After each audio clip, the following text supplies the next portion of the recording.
Muito bom dia, boa tarde, boa noite, seguidores do futebol russo, amantes do futebol russo. Aqui estamos na estreia do nosso novo canal. Estamos em outra rede social também, agora no YouTube, perturbando vocês, falando um pouquinho dessa loucura, que é o futebol russo, uma paixão que nos une nesse momento, tá? Então, sejam bem-vindos ao canal do Rússia Futebol Brasil. Para quem já nos segue lá no Twitter, acompanha, se inscreva, ativa o sininho, tá? Deixa seu like aqui no vídeo, que a gente vai ter toda semana, pelo menos, um videozinho aqui no nosso canal, beleza? Além disso, teremos outros vídeos aí de novidades sobre o futebol russo, curiosidades sobre o futebol russo, jogadores, como os jogadores brasileiros estão na Rússia, né? Então, assim, todas as dúvidas que vocês tiverem, vocês já podem mandar pergunta, que aqui no canal do Rússia Futebol Brasil iremos destrinchar todos esses mistérios do futebol russo para vocês, tá? Eu sou Douglas Minsen, vocês já devem me conhecer pelo Twitter do Rússia Futebol BR, tá? E aqui do meu lado temos o Henrique Pravin, grande amigo capixaba aqui, que vai falar também um pouquinho. Ele é amante do futebol russo, amante do futebol turco, amante do futebol mundial, vai poder ajudar aqui nessa live. Seja bem-vindo, meu amigo. Opa, boa tarde, bom dia, boa noite. Estamos aí com esse canal, esse projeto legal, falando sobre futebol russo, falando da seleção e até mesmo um pouco da cultura russa, vamos estar sempre passando aí para vocês. Exatamente. Aqui a ideia é filtrar para vocês as informações que muitas das vezes não chegam até vocês, né? A galera começa a perguntar: o futebol russo, onde acompanho, onde passa? Quem está jogando lá? Quais são os times? Cola aqui no canal do Rússia Futebol BR, que vocês vão começar a aprender sobre essas coisas do futebol russo, que é muito mais legal do que se possa imaginar. E para a gente poder começar o nosso canal, sem mais delongas, sem mais chorumelas, vamos começar aqui falando da seleção russa. A seleção russa começou a campanha dela na qualificatória para a Copa do Mundo no Catar, que vai rolar ano que vem, 2022, né? A gente espera que isso aconteça, né? Porque contra essa questão da pandemia, muitas datas têm adiado. Vamos ver se até lá a gente vai ter confirmada realmente a Copa do Mundo. E a Rússia está tentando se qualificar para a Copa do Mundo, né? A última Copa do Mundo que aconteceu foi na própria Rússia, né? A Rússia teve um desempenho até muito surpreendente pelo que se imaginava antes da Copa do Mundo. Depois a gente vai fazer um videozinho aqui falando um pouquinho, relembrando essa Copa da Rússia. Mas a Rússia agora é uma curiosidade, né, Bravin? Vamos contar para a galera que já está aqui, que quer saber sobre futebol russo. A Rússia está participando da campanha aí qualificatória para a Copa do Mundo, mas se classificar para a Copa do Mundo não pode usar o escudo, não pode usar a camisa, não pode ter o hino, não pode usar o nome Rússia, né? Explica um pouquinho para a galera o que aconteceu aí, cara. Cara, teve esses problemas na Rússia, não só no futebol, né, nos esportes olímpicos também, sobre a questão do antidoping. Fizeram como se diz, uma matéria lá falando que os jogadores, atletas russos, eles estão se dopando, e a federação apoia isso. E, assim, na minha opinião, é uma mentira, né? Porque na Copa do Mundo todos foram testados, nas Olimpíadas também. E, de princípio, quando saiu a notícia, parecia que a Rússia, independente de tudo, não conseguiria disputar a Copa do Mundo, mesmo se classificasse. Mas depois, analisando melhor o que saiu, era só questão da camisa, do hino. Não sei o que eles vão fazer, como que vai ser o uniforme, mas eles não podem usar nada que seja associado à Rússia. Talvez tenhamos um combinado do Putin aí na Copa do Mundo, quem sabe, né? Exatamente. Então, assim, dando os primeiros passos nessa caminhada para a qualificação para a Copa do Mundo, a Rússia começou bem. Tivemos 3 jogos, começou com 2 vitórias. Uma pena que no último jogo teve uma derrota para a Eslováquia, né? Porque poderia ser uma seleção 100%, uma das, né? A gente teve aí a Armênia 100%, a gente tem a Itália 100% nesse momento, e a Rússia poderia ser uma dessas. A Rússia que começou o primeiro jogo contra a Malta fora de casa, ganhou de 3-1, tá? Depois, dentro de casa, recebeu a Eslovênia, que tinha ganho na primeira rodada a Croácia, venceu de 2-1. Então a gente começa a pensar assim, poxa, a Rússia venceu a Eslovênia, que venceu a Croácia, que é o grande rival nessa chave. Mas aí depois a Rússia me perde para a Eslováquia de 2-1 e jogando muito mal. Henrique, para mim, a grande realidade é que mesmo vencendo 2 jogos, a Rússia não jogou bem em jogo nenhum. Talvez contra a Eslovênia tenha feito o jogo mais seguro, mas sofreu uma pressão gigante no segundo tempo. O que tu tem a dizer aí sobre esses 3 jogos? Olha, exatamente isso. O primeiro jogo contra o Malta, assim, o técnico Cherchezov, ele colocou um time alternativo, né? Com a ideia de jogo dele, com aqueles 3 zagueiros, com um meio campo ali bem espaçado, né? Um time com amplitude e profundidade. Conseguiu ganhar, né? A Malta é uma seleção, não vamos dizer fraca, né? Que a nível profissional, ainda mais na Europa, tem muita gente capaz ali, mas não tem tradição comparado à Rússia. Foi uma vitória fácil. Já no segundo e terceiro jogo, assim, eu vi que a Rússia poderia, obviamente, jogar melhor, poderia ter vitórias tranquilas, mas as outras seleções são bem qualificadas também. O que eu achei, assim, que eu analisei, que um problema bem grande da Rússia, por eles jogarem com um sistema tático com amplitude, com o Dzyuba lá na ponta e a defesa com a linha de 3 lá atrás, e com profundidade e amplitude, existe muitos espaços entre linhas, que a Eslovênia e a Eslováquia aproveitaram muito isso. Você pode ver que teve muitos chutes de fora da área, muitas infiltrações que o zagueiro não conseguiu acompanhar, e também o time falta pegada. O meio campo ali é composto pelo Zdoyev, pelo Golovin e o Kuziaev. Eles não têm pegada. Diversas vezes um jogador da Eslovênia vinha conduzindo a bola e ele ficava bem cercado. A Rússia conseguia cercar, mas não conseguia dar o bote. E assim, cercando, o oponente consegue fazer infiltrações. A gente pode observar nessa seleção da Rússia. Eu até tive o privilégio de escrever para o site Mundo Esportivo. Falei um pouquinho sobre esse pragmatismo do Cherchezov na hora de convocar. Porque a gente que acompanha o futebol russo, a gente sabe a série de talentos que tem hoje no futebol russo que poderia ser aproveitado, né? Mas a gente pega uma seleção que tem um Zirkov aí, já com 37 para 38 anos, né? A gente tem o Kudryashov, que por mais que você que acompanha de perto o futebol turco tem falado que ele tem jogado bem, mas a gente tem outros jogadores mais jovens que poderia estar ali ocupando essa posição, né? A gente tem o Semenov, zagueiro, que tem outros jogadores bons ali, como por exemplo o Zipenko, que parece que não é russo, tá no Rostov, faz boa temporada, é regular e não tem nenhuma oportunidade.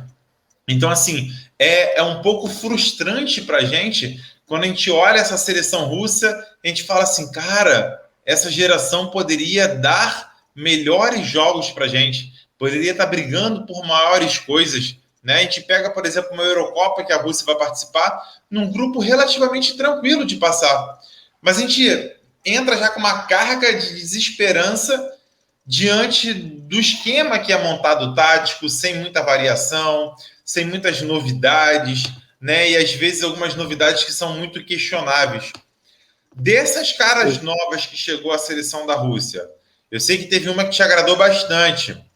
Eu queria que tu destacasse um pouquinho aí, por exemplo, o Zemalitnov, que se destaca agora no Lokomotiv, e eu sei que tu me falou nos bastidores que te agradou na seleção da Rússia. Exatamente. Primeiro ponto, assim, que eu vou falar sobre os jogadores mais experientes na seleção, eu discordo um pouco na questão de lançar esses jovens jogadores. Primeiro, você pode pegar como exemplo o Fomin, jogou contra a Malta de titular, mesmo com uma equipe inferior, ele não conseguiu mostrar aquele futebol. Eu defendo muito, assim, os Rekov, o Vyashov, que são jogadores que têm experiência internacional. Se você olhar a fundo mesmo a função que o treinador pede para ele fazer, eles executam da forma que ele quer. O Zirkov, por exemplo, no segundo jogo, de 2-1, ele mandou 2 bolas pro Dzyuba de cruzamento, assim, que o Dzyuba perdeu o gol. O Dzyuba tem um talento de se desmarcar bem, e o Zirkov mandou, assim, um cruzamento que você fala, pô, bate palma pro cara que acertou um cruzamento. Se eu não me engano, até o primeiro gol, né, dele contra a Eslovênia foi com o cruzamento do Zirkov, o Dzyuba brigou na área e fez o gol. Se eu não me engano, foi isso, não foi? Não. O primeiro gol foi o Zamaletnov saindo da área, né? Puxando a marcação, um passo pro Golovin e a bola pro Dzyuba brigando na área. Assim, eu acho que com certeza tem que ser lançado esses jovens, mas com uma devida calma. E dar valor para essa galera aí que tá há algum tempo aí, que jogou Copa do Mundo, tá rodando outros clubes da Europa aí, que assim, não tem como você tirar de vez. Por exemplo, vamos pegar uma coisa para entender aqui, você pegar o Cicinho e o Cafu em 2006. O Cicinho tá muito superior que o Cafu, mas como é que você vai chegar e eu falar, Cafu, senta no banco aí, que é a vez do Cicinho. Você entende o que eu tô falando? É pesado. É pesado. Então, se você pega o Cicinho, você vê que ele tá milhares de anos-luz à frente em questão de qualidade, fisicamente. E mesmo assim o Cafu mostrou, a seleção foi boa, como acontece com o Zirkov. A experiência de Copa do Mundo, uma Copa do Mundo muito boa, assim, cara, aquela disputa de pênalti para a Croácia, ela se passa, a Rússia muito mais longe. E uma coisa também, agora, fechando essa parte dos experientes, uma coisa que eu gostei também foi o primeiro eu critiquei, né, um time espaçado, um time que toma muita infiltração, mas uma coisa que eu achei bem legal, cara, que o Cherchezov vem fazendo, é a sintonia do Kuzyaev, o Golovin e o Zamaletnov. Eles, toda jogada de ataque, um volta e os dois infiltram. E você pode ver que os gols da Rússia... O Golovin e o Zamaletnov, que você está falando, eles infiltram na jogada? Isso, e o Kuzyaev também, infiltra muito com o Mário Fernandes. Se você parar para ver os melhores momentos aí, quem quiser ver, você pode ver que o Mário corta para o meio e o Kuzyaev abre espaço na Não é à toa que o Mário fez 2 gols, né? Exatamente.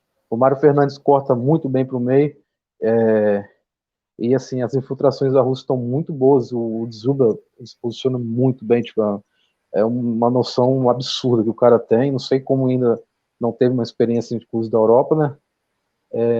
Assim, eu acho que, na minha opinião, a Rússia está no caminho certo, mesmo que essas seleções não tenham tanta força assim como a Rússia, são seleções bem montadas, né? Sabe jogar no erro do adversário. Eu acredito muito que, mesmo com alguma dificuldade, a Rússia vai conseguir ir para a Copa do Mundo. Tem a Croácia ainda pela frente, né? Vamos passar aqui para a galera, então. Na chave da Rússia, que é o grupo H, nós temos Croácia em primeiro lugar, junto com a Rússia, com 6 pontos. Só que a Croácia tem um gol a mais, um saldo melhor. Temos a Eslováquia em terceiro lugar com 5 pontos. Chipre em quarto com 4 pontos. Seguido por Eslovênia com 3 e Malta com apenas 1 ponto. Malta que chegou a fazer 2-0, né? E acabou sofrendo um empate já para o caminhar do final do jogo. Poderia ser a primeira vitória de Malta na história. Acho que, na verdade, foi o primeiro ponto já de Malta, né? E quase começou com uma vitória, né? Como você pode ver, né? Que as seleções são bem equilibradas. Feito, né? Malta, San Marino, Gibraltar, Ilhas Faro, e sempre esses patinhos feios dentro da qualificatória, seja para uma Copa do Mundo, seja para uma Eurocopa. Sempre tem esses patinhos feios que toma sacolada da galera, só que Malta já mostrou que não vai vir para tomar sacolada, né, cara? Você pode ver que até a Malta aí tá tendo um futebol bem organizado, né? Isso reflete muito investimento em comissão técnica, analista, de jogadores estrangeiros. Não tem mais bobo no futebol, quanto mais na Europa. Exatamente, não tem mais bobo no futebol. Agora, já que a gente analisou a seleção principal, tá? Que agora param esses jogos e temos a Eurocopa, vamos analisar a seleção sub-21. Seleção sub-21, que é uma geração muito boa, né, Bravinha? A gente vem falando, tem umas peças ali que inclusive nessa seleção sub-21 tem umas peças que são titulares nas suas equipes principais dentro da Rússia, né? Como a gente tem o Chalov, como a gente tem o Glebov, que também é meio campo, e fora outras peças aí que são titulares em suas equipes. E a Rússia fez uma qualificatória para essa Euro muito boa e começou muito bem. A estreia da Rússia, ela faz um 4-1 sobre a Islândia e assim, dando um massacre, um show de bola. Só que logo depois perde para a França de 2-0 e depois para a Dinamarca de 3-0. Isso complicou muito a seleção da Rússia sub-21 dentro da sua chave, porque perdeu para as principais seleções que serão concorrentes a ela. Então, quando você começa com uma vitória de 4-1, você fala assim, putz, a Rússia vai vir bem. Mas depois você já toma uma sacolada da França e da Dinamarca, isso complica um pouco. Vou dar um exemplo para vocês. O grupo, a chave, tem 4 equipes. Então você entra com Dinamarca, em primeiro lugar, já vencendo 3 partidas, com 9 pontos. A França com 6 pontos, a Rússia com 3 e a Islândia com nenhum. Você sabe me dizer se esse é ida e volta essas partidas? Não, né? Volta. A Rússia rodou. Tá fora já. Aqui, ó, tá fora. Tô vendo aqui, ó. Olhando aqui, classificação, rodou. Passou Dinamarca e França, a Rússia rodou. Sendo que era uma geração que nos dava mais esperança até do que a seleção principal, né? Exatamente, mas aí que eu volto naquele assunto de experiência internacional. Você pega jogadores da França, tem jogador que já jogou na Liga Alemã, que já voltou para o clube da França, Dinamarca também, a maioria não deve jogar lá, e na Rússia o pessoal fica limitado ali naquele futebol. Não estou dizendo que o futebol russo é ruim, mas o cara que tem mais experiência fora, que já rodou, mesmo com 21 anos, isso conta muita vantagem. Já encontrou vários sistemas de jogos, sistema de jogos, né, diferente, treinadores diferentes, métodos diferentes. Isso vale muito, né, ainda mais no Sub-21, né? Exatamente. Então agora, para a gente poder dar seguimento ao nosso programa, vamos analisar a 24ª rodada do Campeonato Russo. A gente começa o nosso canal aqui na nossa estreia, já com o Campeonato Russão, já na 24ª rodada. Faltam poucos jogos para poder fechar o Russão, termina na 30ª rodada. Tá? Então, antes de eu passar aqui as partidas, vamos falar um pouquinho desse top 5 ali de classificação, onde a gente tem na liderança o Zenit com 48 pontos, o Spartak em segundo com 44, 4 pontos atrás do líder, e logo depois a gente vem com o Lokomotiv com 40 pontos, e aí vem uma sequência. Lokomotiv com 40, Sochi com 40, CSKA com 40, Dinamo 39, Rostov 37, Rubin Kazan 37. Então, na teoria, do 8º para cima, ainda tem chance, ainda tem briga. Acho que por título, não. Por título, eu vejo mais o Zenit e o Spartak, a não ser que, por exemplo, um Sochi, CSKA e Lokomotiv façam um milagre e o Zenit tropece, faltando 7 rodadas. Mas, assim, analisando essa tabela e até os próximos jogos do Zenit, eu acho que está muito encaminhado esse título do Zenit, e a briga é mais ali por competições europeias. Lembrando que o Campeonato Russo caiu no ranking qualificatório da UEFA. Então, diminuíram o número de vagas. Como que estão dispostas essas vagas? O primeiro lugar entra direto na fase de grupo da Champions. O segundo lugar, numa pré-Champions League. O terceiro e o quarto vão entrar naquela nova competição da UEFA. Esqueci o nome, Henrique. Qual é o nome dela? Caraca, me fugiu. Me fugiu o nome. Não lembro, cara. Conference Cup. Isso. Né? Então, assim, o terceiro e quarto lugar entra nisso. E o campeão da Copa da Rússia, que vai entrar na Europa League. Então, assim, tá essa bagunça aí no Campeonato Russo, porque os desempenhos dos times russos nas competições europeias foram pífios nos últimos anos. Então, a gente foi passado por Portugal e agora acabamos de ser passados pela Holanda. Então, assim, obviamente, o número de vagas vai diminuindo. A gente precisa ter melhores participações em competições europeias para a gente poder voltar a subir nesse ranking. Então, analisando a rodada, teremos já no sábado, Rotor contra Lokomotiv Moscou. Um jogo, na teoria, fácil para o Lokomotiv que está em crescente, né, Henrique? Isso aí. Mas o Rotor, ele tem um ferrolho suíço lá que às vezes consegue um Chato, empatezinho. né? Chato, né? É chato às vezes tu jogar contra um time que tá lá na rabeira da tabela, porque ele não tem compromisso, cara. Ainda mais um time que não tem tanta torcida como o Rotor. Então a pressão e a responsabilidade é toda do Lokomotiv. Mas assim, falando Exatamente. propriamente do Lokomotiv, Nikolic parece que deu um jeito no time.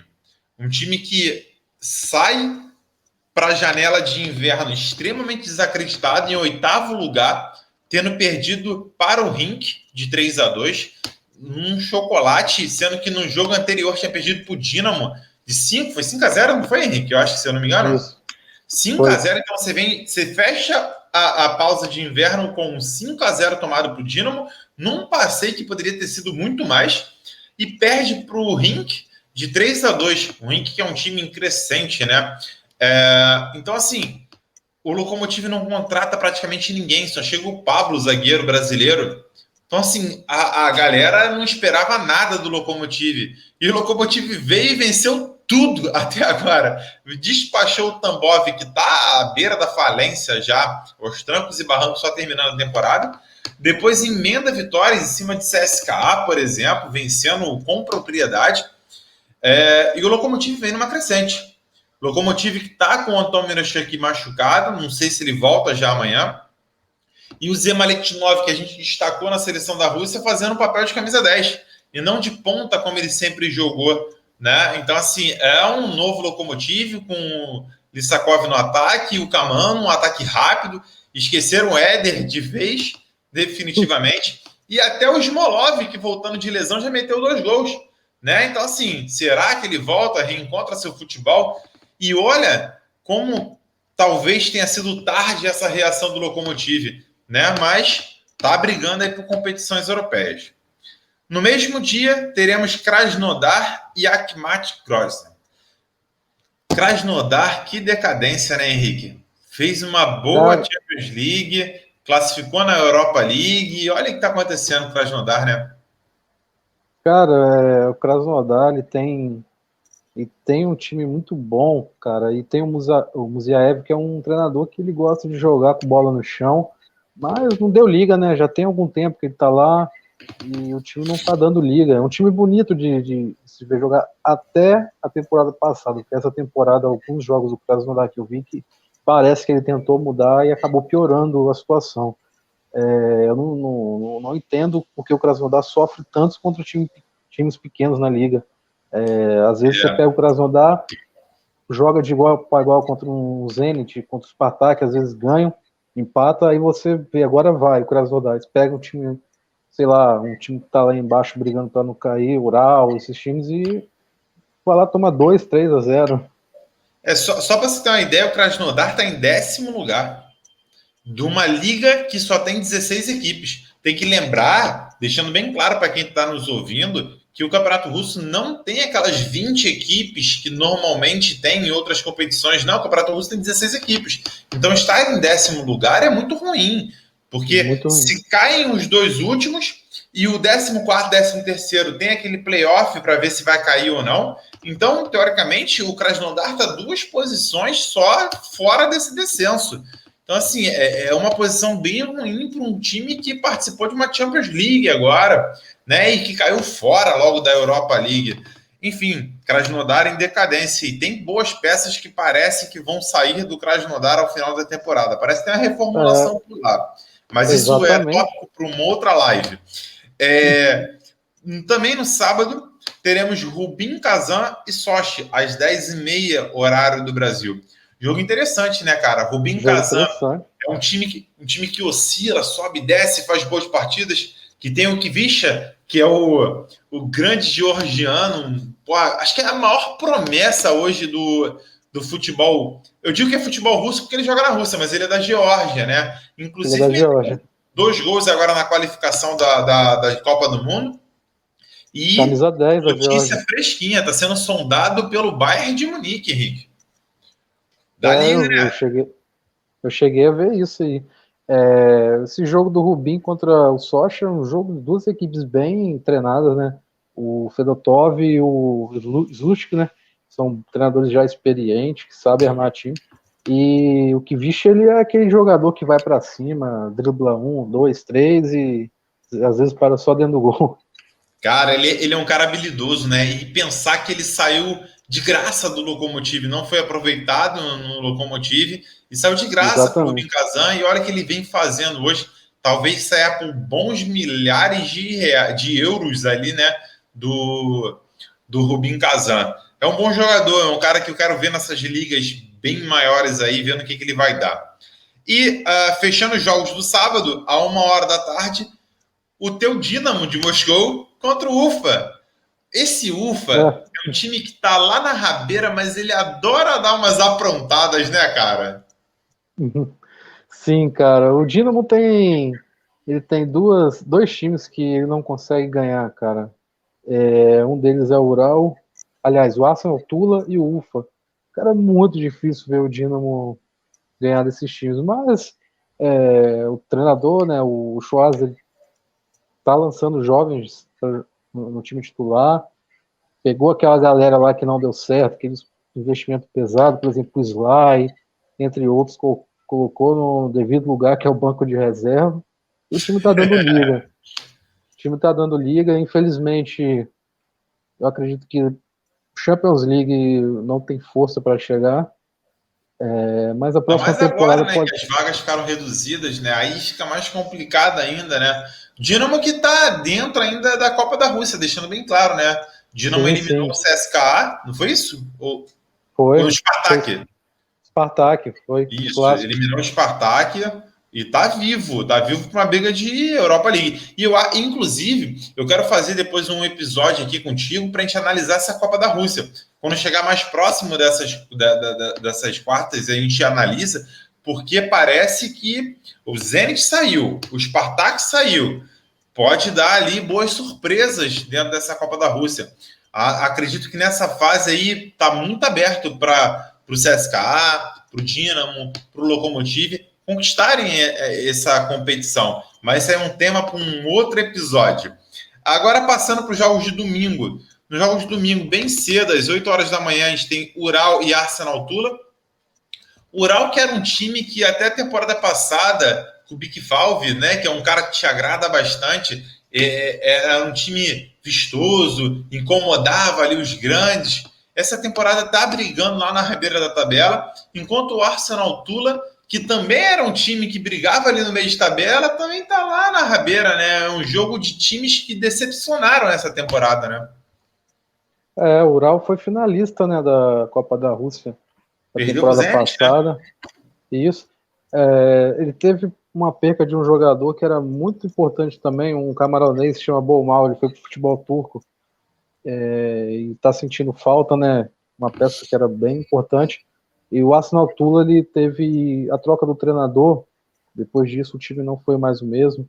A troca não foi nem questão de resultado, foi que, pelo que eu entendi na matéria, isso na temporada passada, o treinador sentiu que os jogadores não estavam confiando mais no trabalho Respondendo dele. mais ao que ele queria. E o E ele, Shevchenko, para que a galera que não conhece, eu acho que é um dos treinadores mais promissores da liga, junto com o Fedotov, que é o treinador do Sochi. Hoje, o exatamente. Shevchenko está no rink, pegou o rink lá na rabeira da classificação, agora já está lá no meio de tabela, brigando mais na parte de cima. É um cara que me agrada muito, formado lá nas crias, lá da categoria de base do Lokomotiv. Eu acho que Ele ele e o foi, Fedotov são ele caras foi que adjunto, ele foi adjunto do Semin, do foi Semin, treinador né? Então, isso. assim, eu acho que é um cara que, inclusive quando o Nikolic foi contratado pelo Louco, antes do nome dele surgir em pauta, eu queria muito que o Shevchenko fosse treinador do Lokomotiv, mas talvez não tenha cancha ainda, essa experiência, tem que rodar um pouco mais nessas equipes para poder assumir uma equipe maior, né?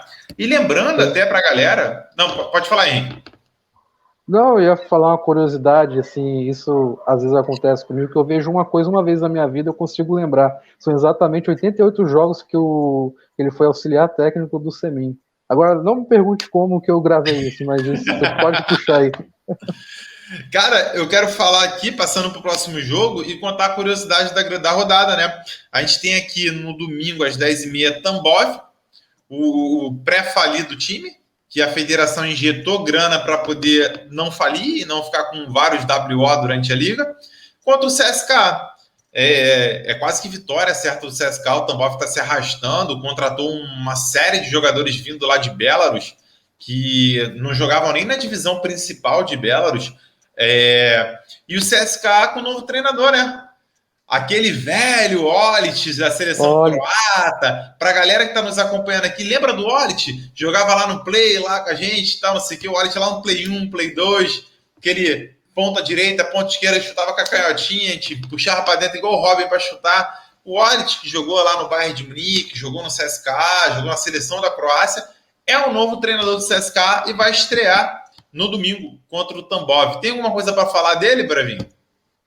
Olha, eu vejo aí no grupo, nosso grupo do futebol russo, uma galera animada, né? Falando bem dele, mas ele até agora ele só foi auxiliar técnico na seleção croata.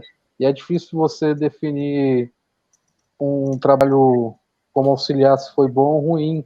E às vezes o cara, auxiliar e treinador, apesar de estar junto ali, são uma coisa completamente diferente.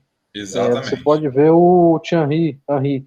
Ele foi um baita auxiliar na seleção belga, quando teve sua oportunidade no profissional, não deu certo. Não foi bem no Mônaco, não foi bem lá no New York, né? Enfim. E você pode ver o Domenech também, né? No Flamengo, ele foi... exatamente, o Domenech é um grande exemplo disso. Um cara estudado, com grandes referências, e não foi bem no Flamengo. Pode acontecer essas coisas, né? Mas é um cara identificado... Um cara identificado com o clube, talvez traga bons ares ali, que a gente não estava tendo com o antigo treinador. Para fechar aqui a rodada de domingo, no domingo, porque na segunda temos jogo, a gente tem um jogo que eu acho que vai ser um dos mais interessantes da rodada. Rostov e Spartak. Spartak está com um ataque sensacional. Meu Deus, aquele ataque do Spartak ali com o Queen's Promise, com o Sobolev, quem mais está lá? O Ponce, o Larsson. Cara, que ataque chato esse do Spartak, tá vindo aí dando pancada em todo mundo, né, Henrique? O Ayrton Lucas também, né? Apoia bem, muito bem, né? Cara, eu acho, assim, o Tedesco, quando chegou, tentou implantar a sua ideia tática que vinha da Alemanha e os resultados não vieram. Futebol é resultado. Mas se você parar para analisar, o Spartak sempre teve um estilo ofensivo. Apesar de jogar com 3 zagueiros, sempre propôs o jogo. E com acerto, né, da diretoria, permanecer com ele, né? E tá colhendo uns frutos aí, pode colher frutos maiores, mas o time é legal de ver. O Ayrton Lucas eu não sei se ele tem interesse, nunca perguntei, nunca vi notícia, mas se não me engano, mais 2 temporadas e meia ele pode solicitar passaporte russo. Já pensou o Mário Fernandes e Ayrton Lucas nas pontas? Te falar, da seleção? Ayrton Lucas é titular fácil na seleção da Rússia. A Rússia não produz lateral esquerdo. Com certeza, muito menos direito. Lateral esquerdo na Rússia, tanto que o Kudryashov é titular até hoje. E ele não é nem lateral, de fato, né? Ele joga entre zagueiro e lateral, ele fica revezando, não é aquele cara de apoio. Imagina o Ayrton Lucas na seleção da Rússia, meu Deus. O Kudryashov é aquele lateral, quando joga na lateral esquerda, é quando o time não quer subir com o lateral, tipo, ele faz mais a parte defensiva de um lateral do que ofensiva. Exatamente. E para fechar, e só lembrando, né, que o Rostov, que é o adversário do Spartak, que vai jogar em casa, o Rostov tem um time muito interessante, né, um time jovem, tem que deixar bem claro que foi muito prejudicado o trabalho do Karpin nessa temporada, o Rostov que chegou a disputar o playoffs ali da Europa League, tinha um time bem equilibrado, mas perdeu peças importantes, né, como o Ionov, o Eremenko, o Popov lá no início da temporada, o Mamaev não joga, já tem bastante tempo, o Norman ficou machucado por uma série de rodadas, perdeu algumas peças importantes, como o Shomorodov, que foi para o Genoa, né? Então, assim, perdeu algumas peças ali o Rostov. O Karpin, acho que ele fez um trabalho bem importante, assim, de conseguir reestruturar a equipe com as peças que tem. E o Soe, que é o africano que chegou agora, tá metendo gol pra caramba, né, também lá. Então, assim, eu acho que o Rostov é um time que ele tem grande chance de complicar os grandes. E também tem grande chance de fazer um jogo ridículo. Então, assim, o Rostov ele fez um bom jogo contra o Zenit, mas isso também não é garantia de nada que ele vai fazer um bom jogo contra o Spartak. Ou ele complica os caras ou faz um jogo muito fácil para os caras. O Rostov é muito instável, mas é um time muito interessante de assistir. E para fechar a nossa 24ª rodada, teremos um confronto entre Zenit e o surpreendente Rink, que a gente vem comentando aqui, né, do Shcherevetchenko. Então, assim, é um time interessante, um time do Rink que tem algumas peças que foram contratadas ao longo da temporada e talvez possa ser uma pedrinha no sapato do Zenit, que vai jogar em casa, bem lembrando, né, o Zenit é o grande favorito da partida e é o líder da competição. Será que o Zenit perde alguns pontinhos, Henrique? Eu acredito que não, cara. O Zenit contra qualquer time, hoje eu digo que sempre quando vai jogar com um clube russo, ele é considerado favorito. Eu acho que ele não perde ponto, é um time que está bem caminhado para ser campeão. Pode acontecer, né, de um empate ou até mesmo perder, mas é o time melhor treinado, né, assim, não estou dizendo que o técnico é o melhor, mas pelo tempo que a galera tá junto lá, isso conta muito e isso reflete nos últimos títulos do Zenit, tranquilo, né? Cara, assim, a galera que quer assistir o Zenit, dificilmente o Zenit vai jogar bonito. Essa é a realidade. O Zenit ele não tem uma peça de articulação ali no meio de campo. Tanto que o Wendel, que é segundo volante, ele hoje é quase que um armador ali no Zenit. O Wendel brasileiro. O Zenit, lembrando para a galera que não acompanha tanto, o Zenit tem o Douglas Santos, lateral direito. Tem o Douglas Santos é lateral direito, né? Me fugiu agora. Esquerdo. Isso. Lateral esquerdo. Viajei. O Douglas Santos é lateral esquerdo. Tem o Wendel, que é meio campo, um meia canhotinho. E tem o Malcolm, que é ponta. O Malcolm, só para explicar para a galera, tá voltando de uma lesão. Quer dizer, o Malcolm mais viveu lesionado do que jogando no Zenit, essa é bem a realidade. O Douglas Santos é titular absoluto do time. E o Wendel está começando a ganhar seu espaço, marcando uns golzinhos. Na última rodada meteu 2 gols. Então, assim, está começando a ganhar seu espaço. Só que o Zenit é um time que ele joga lá com o Zilba na frente, que é a grande referência da equipe. Muita bola lançada para ele, e ele é um cara que é um pivôzão, que não é aquele pivôzão clássico que não sabe fazer com a bola. Tanto que ele é artilheiro e líder de assistência. É um cara que arma muita jogada. Então, assim, espere muitos lançamentos do Zilba. Aquela casquinha dele, aquela matada de peito, aquela escorada que o Osmun marca, que o Wendel marca e que outros jogadores ali no Zenit acabam marcando. Então, assim... minha opinião... Sim, pode falar. Minha opinião sobre o Zenit, eles têm um treinador, o Semak, que ele começou no UFA e conseguiu levar o UFA, que era muito limitado, para uma Europa League, e o Zenit, precisando de treinador, apostou nele, né, que é um treinador de uma nova geração. Mas, assim, eu digo, para a Rússia, um clube russo, o Semak, ok. Mas para nível da Europa, assim, ele precisa melhorar muito.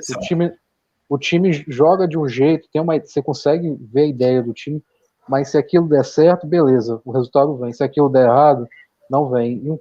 E não é uma Champions League, querido, é difícil demais você jogar com um sistema. E é um Zenit com um investimento gigantesco, que está numa outra prateleira em relação aos outros times russos, e que poderia produzir muito mais. É isso que fica decepcionante esse Zenit. O Zenit vai ser campeão de novo. Vai ser campeão de novo, talvez. Já vem estilo. Assim. Mas é um time que a gente sempre espera mais dele, né? Mas o problema, assim, que eu vejo que o Semak ainda não saiu, porque na primeira temporada que ele foi para a Champions League, na última rodada contra o Benfica, o Zenit podia ser líder do grupo.